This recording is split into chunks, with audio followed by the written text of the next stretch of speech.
Tell me y'all just saw Caitlin Clark destroy Cheryl Reeves on national TV. I know y'all saw free smoke, ayy, free smoke, ayy, free smoke, ayy, free smoke. Bruh, Caitlin Clark want all the smoke.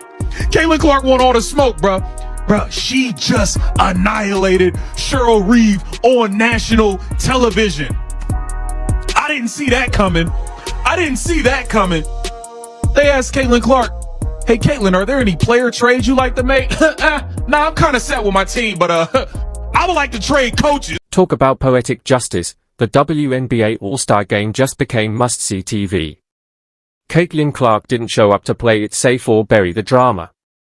While everyone else was caught up in roster talk and draft debates, Clark made the boldest move of the season. She ousted Cheryl Reeve from the coaching seat in a jaw-dropping power play only Caitlin could deliver, and she did it with signature flair. The message is loud and clear: Captain Caitlin isn't here to blend in. If you're hyped for this all-star showdown, drop a comment below. Let's go, Captain Caitlin. Any second guessing here about not having Clark on the Olympic team? From me? No. But as a coach of the home team, there's going to be a lot of people cheering for that other side. I'll get two shits. How about one? Not even one shit. This wasn't just a routine coaching change, it was a statement. Caitlin Clark made it loud and clear: I'm done with the games, Cheryl. I'm in charge now. After everything Reeve put her through, the Olympic snub, the subtle social media shade, the endless attempts to undermine her, Clark finally got her moment. And she used it to flip the script, take control, and send a message straight back to Reeve about what real leadership looks like. This is the first time I've ever seen this, man. The first time out of all the times I've seen where two star players are picking up players. They ask for a trade, or the median person asks for a trade, and they're talking about trading the coach. Let's be real, this was absolutely personal. Caitlin Clark didn't just make a move, she made a statement. When she locked eyes with Nafisa Collier on live ESPN and coolly dropped, I don't know if this is technically allowed. I don't really care. We already decided we're trading coaches, it was pure, unfiltered swagger. The delivery was fearless. The moment? Electric. It was everything Clark fans had been waiting for ever since Cheryl Reeve started throwing shade. This wasn't just a clapback, it was a takeover. The WNBA All-Star Draft was fun between Caitlin Clark and Nafisa Collier, the team captains, picking the players, picking the rosters. But the most interesting aspect was the coach swap, because Clark traded Cheryl Reeve, who was the coach of her team, or was to be the coach of her team, to Collier for Sandy Brondello, the coach of the New York. Let's be real, this was absolutely personal. Caitlin Clark didn't just make a move, she made a statement. When she locked eyes with Nafisa Collier on live ESPN and coolly dropped, I don't know if this is technically allowed. I don't really care. We already decided we're trading coaches, it was pure, unfiltered swagger. The delivery was fearless. The moment? Electric. It was everything Clark fans had been waiting for ever since Cheryl Reeve started throwing shade. This wasn't just a clapback, it was a takeover. Caitlin Clark was supposed to be coached by Minnesota Lynx head coach Cheryl Reeve. Nafisa Collier was supposed to be coached by New York Liberty head coach Sandy Brondello.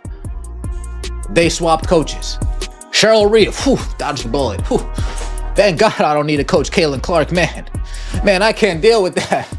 I would have had to swallow so much pride, I can't do that. Fee, she probably called him the Fee, talk to Caitlin, please. I can't coach her. I can't do it. This book's about to come out. You know what they're going to be saying if I'm coaching Caitlin Clark and the book's out? Oh, God. Fee, please. Let's be honest, the backstory between Caitlin Clark and Cheryl Reeve is messier than a primetime soap opera.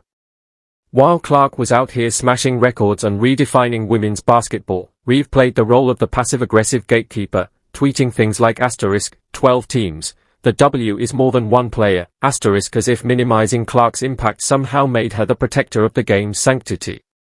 And when the Team USA roster dropped without Clark's name, Reeve suddenly had no comment despite being the one who built the team. She positioned herself as the ultimate Clark skeptic, always downplaying, always deflecting, always trying to dim the spotlight. But now, that spotlight is shining exactly where it belongs. Brondello's like, oh yeah, this is good.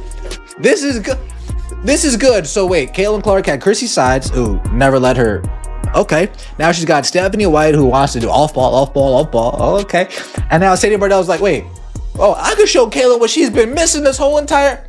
I can set up an offense like, oh, here comes recruitment year of 2020.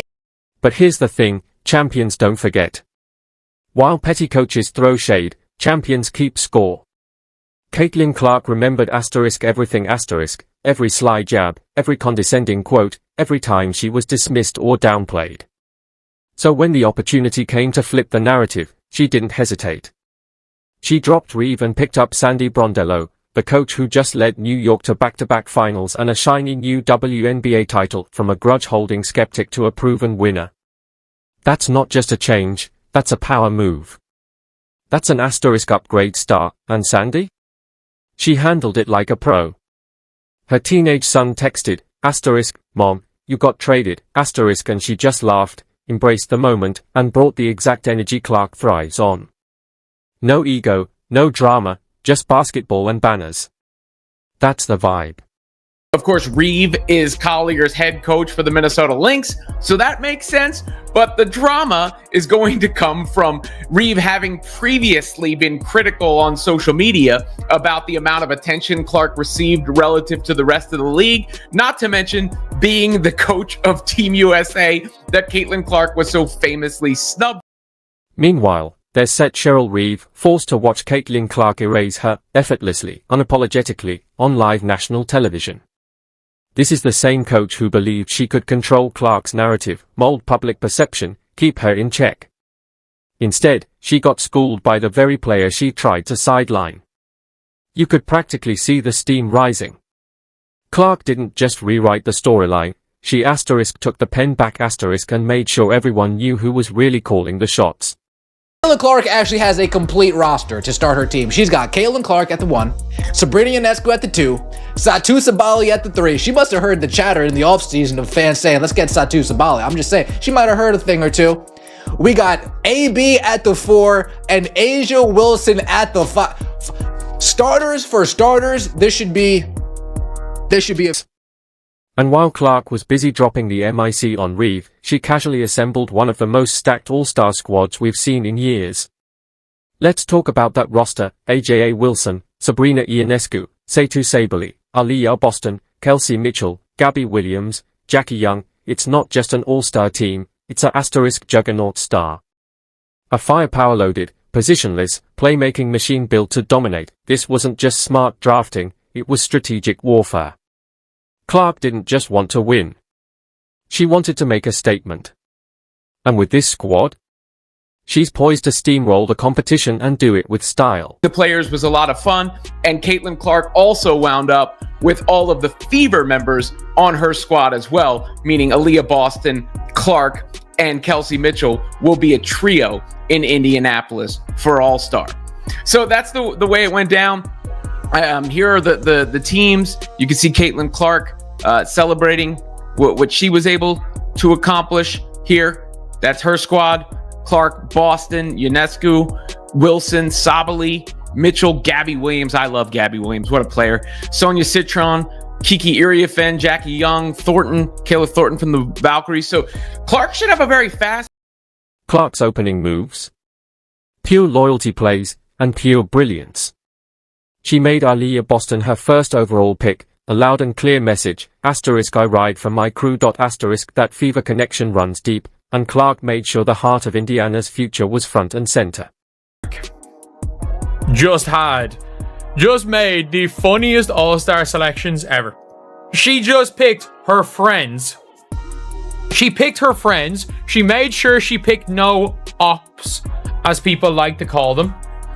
She made sure there were no ops on her team.